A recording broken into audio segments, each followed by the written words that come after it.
Hello, you're watching Book Zone and I'm Sam Norman. I'm here with Gareth P Jones, who's the author of the Dragon Detective Agency series of books. Gareth, welcome to Book Zone. Where did you come up with the idea of the Dragon series? I live in southeast London. I live on top of a hill overlooking the rooftops of London. And there's a dragon. And I saw a dragon jump. Yeah, no, so I was sort of looking over these rooftops, and I was sort of trying to think of something to write at the time.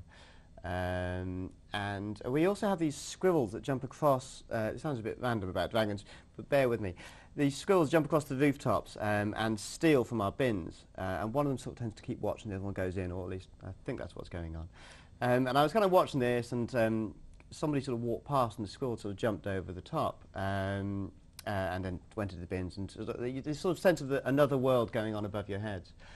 And I've always quite liked sort of Raymond Chandler and those sort of books, and I was reading something along those sort of lines. So I came up with this idea. But there are no dragons in Raymond Chandler. There are no dragons, which I think is the one thing that's lacking, I think. Yeah. Okay.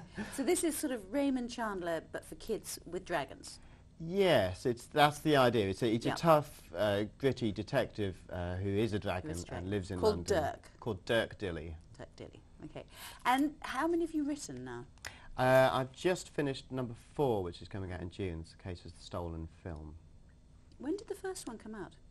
The first one came out last January. That's wow. The Case of the Missing Cats.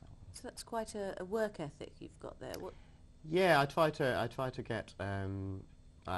Well, so far it's been 2 a year for the last couple of years. So I spend about 6 months writing a book. So. And is that really demanding?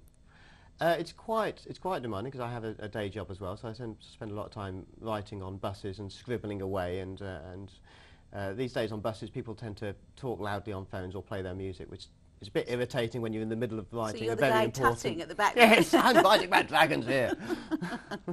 And is it, I mean, did you write because you felt these stories needed to be told, or is there a sort of commercial element in it?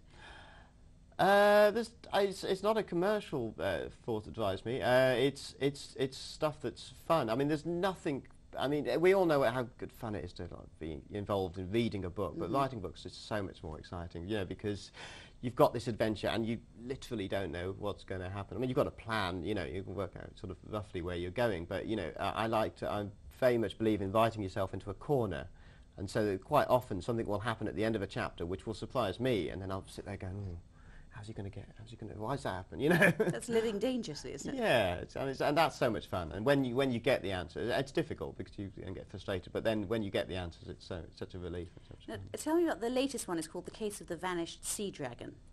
Yes. Now this is the first case. Normally Dirk works and lives in the real world, so he takes on human cases. People phone him up and they employ him to find missing people or people who are skiving off work and those sort of things.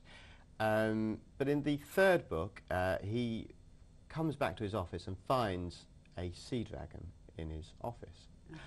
And she has lost her sister. Her sister has gone missing. And so he does more or less all of his cases reluctantly. He hasn't got such a good work ethic as I do. Right. But he reluctantly takes on this case to find the vanished sea dragon. Now you owe your publishing success to your wife, do you not? Yes. Behind every great man there's a great wife, vice versa.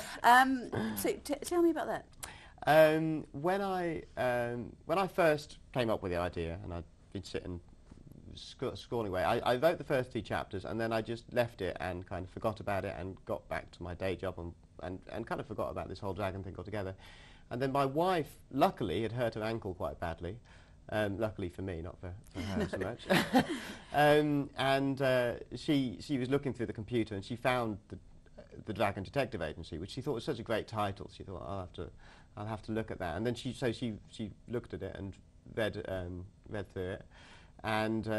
And then guiltily admitted to me that she'd read it and liked it, and from there it went on to get published. And she encouraged you, didn't she?